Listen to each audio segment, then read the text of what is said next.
మాజీ ముఖ్యమంత్రి కేసీఆర్ నిన్న ఓడిపోయినప్పటి నుంచి తొలిసారి తెలంగాణ భవన్కి కేసీఆర్ రాకతోటి ప్రతి ఒక్క రైతాంగం వారి గారి తెలంగాణ రాష్ట్ర యావత్ ప్రజల గుండెలో ఒక ధైర్యం నెలకొల్పింది.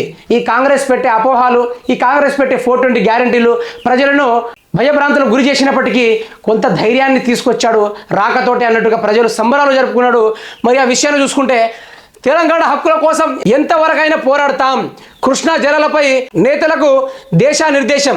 నల్గొండ సభపై పలు సూచనలు. కాంగ్రెస్ పార్టీది మూర్ఖపు వైఖరన్న కేసీఆర్.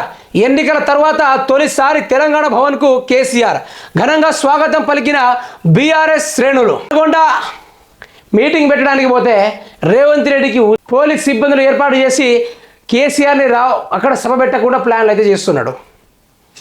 మరి కేసీఆర్ రాకతోటి ప్రజలందరూ ధైర్యంతో నిద్రపోయారని చెప్పుకోవచ్చు. నిన్నటి సంబరాలు చూసుకుంటే కృష్ణానది జలాలపై తెలంగాణ హక్కులను కాపాడుకోవడం కోసం ఎంతవరకైనా పోరాడదామని మాజీ సీఎం బీఆర్ఎస్ చీఫ్ కేసీఆర్ స్పష్టం చేశారు.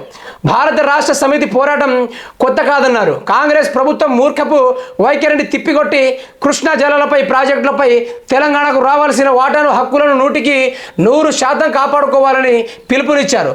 రాష్ట్ర హక్కులను కాపాడుకునేందుకు ఈ నెల 13న నల్గొండలో భారీ బహిరంగ సభ నిర్వహిస్తున్నట్టు తెలిపారు. కృష్ణా జలాలు కేఆర్ఎంబీపై వాస్తవాలు ప్రజలు తెలపాలనే ఉద్దేశంతో ఈ సభను ఏర్పాటు చేస్తున్నామని, కృష్ణా జలాల్లో రాష్ట్ర హక్కుల సాధనే లక్ష్యంగా 2 లక్షల మందితో సభ నిర్వహణకు ఏర్పాటు జరుగుతున్నాయి. పూర్తి స్థాయిలో ఇతర రాష్ట్రాలకు మళ్లిస్తున్న కాంగ్రెస్ పార్టీ వాళ్ళందరూ సభ పెట్టకముందే పూర్తి స్థాయిలో తరలిపోయింది అని బూటకమైన మాటలు కల్పిస్తూ కేసీఆర్ పైన దుష్ప్రచారం చేస్తున్నారు కాంగ్రెస్ నాయకులు.